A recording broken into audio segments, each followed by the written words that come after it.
So Sal, the Green School in Bali is known as one of the greenest, most innovative schools in the world. So Sal, could you tell us more about the school's sustainability learning model and ethos? Yeah, hi. First of all, big gratitude for allowing me to join in this discussion. It's an honour to be here live at Green School Bali. Green School Bali, it's a private international school in the jungles of Indonesia. Recently, we've joined the Education in Motion network of schools, and that's very exciting for us. But over the past 13 years, Green School Bali has created a whole new model of learning. Our campus is nature-based. It looks like this behind me. It's beautiful wall-less bamboo buildings in a jungle surrounded by gardens. And our own pedagogy is based on the REAL acronym because we believe that learning needs to be real. So it's relationship-based, it's experiential, it's authentic, and it's local. At Green School Bali, students do more than just learn information for an exam. It's a lot more about learning about skills and values and mindsets, a lot of project-based learning, and a lot of global sustainability education. And when we're talking about embedding sustainability at Green School Bali into our learning programs, we're talking about educating not just about sustainability, but educating for sustainability. We believe that learning needs to have an impact now. We don't want our students to come here and just learn for an exam. We want to provide opportunities for our students to engage in their learning, to connect with the local community, to connect with the local natural environment, and to have an impact with their learning now. Our mission at Green School Bali is to be a community of learners making the world sustainable. Big mission, but it's more than just words on a screen or words on a website or words on the wall. It means we learn, we share, we impact, and we celebrate together, all of us, teachers, parents, students, our local community and our global communities. And that learning needs to have an impact. It's more engaging for students, it's innovative and creative for teachers, and we know that our whole community together as a community of learners is actually making the world sustainable. We see it every day. The Green School Network with 3 small schools, very cool schools here in Bali and in New Zealand and South Africa. And like I said, we're really excited to be joining the Education in Motion network. We know that with the established schools of the Dulwich schools and the Dehong schools, we know that involvement in a bigger international network of schools will add momentum to what we're doing here. And hopefully what we're doing here can actually help change and bring about positive impact in education in those more established schools. There's a lot of excitement, but we're going slowly, we're getting to know each other, and I hope that it's going to be really mutually beneficial. So for Sal and Anthony, so I noticed that both of you describe your schools to be part of wider communities. So Education in Motion, and then Dubai, the sustainable city. So, and I understand rather that the intention is for sustainability to really be embedded in the community. So it's not just something in their plan or their introduction. So a question for the two of you: is this an effective model for the future? And what potentials and what challenges do you see in this? So Sal, I'd like to start with you. Yeah, look, we believe that schools should be centres of innovation in our communities. Remember, education needs to focus on the future rather than looking back at where we've come from. And I think that for a little bit too long, school in general has turned into sort of drop your kids off, learn information from the teacher, pass an exam, go to the next grade, etc., etc. And like I said before, I think education needs to adapt to the fast-changing world. And I also said that other schools are changing and other education systems are changing. We've just been able to adapt a little bit more quickly. Education for a sustainable future is an effective model. And yes, reimagining a school to be a place where a community learns and shares and changes the world together is an effective model. We see it every day. We see our students reconnecting with nature. We see our students, their learning having an impact.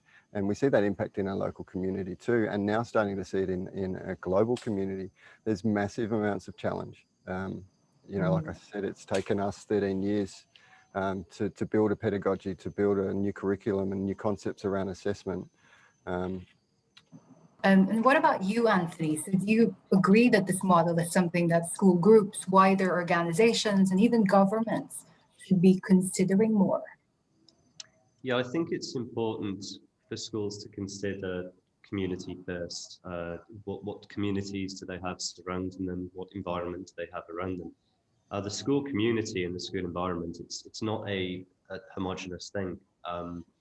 Schools are going to have different communities at their disposal. They're going to have different environments that they can work within. One thing I found really interesting in having these discussions with Sal at Green School and myself at Fairgreen is we come from actually quite different school environments, and we probably have different types of communities around us. And I think that does change the kind of direction of the kind of granular things that we're doing and achieving. So I think focusing on what environments do you have around you, what communities do you have at your disposal, and reaching out is a really good first step in figuring out the best step forward for your school. So in ISU research, we look at regional and global trends in the international schools market. And one of the things that we've noticed is that many sustainability projects are initiated and led by students. So as you said, the school gives the platform, but it's really the students who would say, these are the things that we want to do. And I think in SSHL, you helped draft a plan to transform the school into a green school by 2030, I think. So is this correct? And exactly. Can you tell us more about this, please? Yeah, sure. So one of the projects that we conducted at Think Tank was to draft, as you said, a policy plan for SSHL to become fully sustainable by 2030. And but by sustainable, we mean in all sort of sectors, so both environmentally, but also in other areas as well. So one of the main research methods we had was trying to interview and talk to as many people around the school community as possible. So not only speaking to teachers, but also speaking to local council members and the IT department, and bringing in all the different perspectives to draft this policy plan, but also look at other examples of other schools around the world to see what they're doing and how they're driving positive change and sustainability. And I think with all that combined, we were able to draft a very coherent and reachable plan for the school. And I think this could be something that every school could do if they haven't already, in terms of allowing students to be a part of the conversation around how to make their school sustainable, instead of just having a policy that isn't being followed up on. Instead of having that piece of paper on the wall saying that we are a sustainable school and then that's it. So that's really wonderful to hear. I'd like to go back to our panel, and here is a question for you, Anthony. So Anthony, looking at the wider school community, I was wondering, how do student families get involved? Because you mentioned, the catchment area is more looking to sustainability. But for example, is this something that parents ask about when they go to the school? Yeah, I mentioned that the Sustainable City has brought in all kinds of small, medium enterprises that are focused on sustainability. I think we touched on this briefly in a previous discussion. Actually, a nice example of a parent that got in touch with me as head of science here in Fairgreen, offering to paint part of the school in a kind of reflective paint that would help us to manage our air conditioning bills, so to speak. And that actually turned into quite a nice experiment within the lessons themselves, because I certainly passed on the offer to paint part of the school by the parent and that company that they worked for, but we found it became quite a nice experiment within within science, actually, where he was able to donate some of this paint, and the students had just finished a unit on sustainable architecture that we did, where we were looking at Middle Eastern architecture, examples of things like courtyards and solar chimneys, wind towers, and we looked at the thermodynamics of these structures. And that ended with the students building a model house, which was designed to keep a cube of ice as cool as possible in the center of it. And we looked at the change in mass of this ice cube to see how successful the house had been in maintaining a cooler temperature. And we were able to then swing straight into a new experiment where we applied some of this paint to those model houses. So that's the best recent example of parents jumping into and changing and applying what they're doing in the real world, so to speak, to our own curriculum. And I think that's one of the examples that we see directly as a benefit of being in such a sustainable community, with parents who are in their day-to-day lives focusing on these innovations and these things that can help. So we do see examples of that across the community in the school. It's always nice to hear like a really concrete example of something that parents have done and students have done as well, the project on architecture. So thank you for sharing that, Anthony. I actually have a question for all of you now, and I'd like to start with Sal on this one. So it's one thing to drive sustainability initiatives within your school, and it's another thing to introduce these to a wider audience. And I know that you've all talked about the importance of context. And what I understand from all of you as well is that in order for the sustainability agenda to move forward, we have to look outside of our schools, because it's for everyone. Sustainability is for everyone and not just for students and teachers. So Sal, how do you think we can do this? Like, are there any practical steps or recommendations that you have? Yeah, I could go back to sort of redesigning that concept of why and what and how your school functions, rather than just being a place where you drop your kids off to fill their brains and pass an exam, but a place where a whole family comes to experience. I'm still learning. We're all still learning. You don't stop learning when you finish school. And so we understand that our parents are still learning. And, we also have a really strong connection to our local community here. I mean, we're a private international school, but we're definitely not in a bubble. We've got 37 local scholars here on scholarship, which is a lot for one small international school. It's 10% of what the student number at the moment, and so that's just an automatic integration and access point for initiating sustainability programs in our local community. Provide an experience for your family and for your families and your parents, for them to experience learning as well, for them to develop an understanding of a sustainable future, not just environmental sustainability, but cultural sustainability, holistic sustainability. The other thing that we do okay is, we don't sort of shut the parents out from the learning programs as well. We know that parents have got so many skills. They're really passionate environmentalists or activists, artists, engineers, and we want to integrate them into the learning program as well as teachers and learners as well. So it's rather than drop your kids off and pick them up later on, it's just come and join our community and be a part of this community of learners. And that's the way you actually can initiate real change.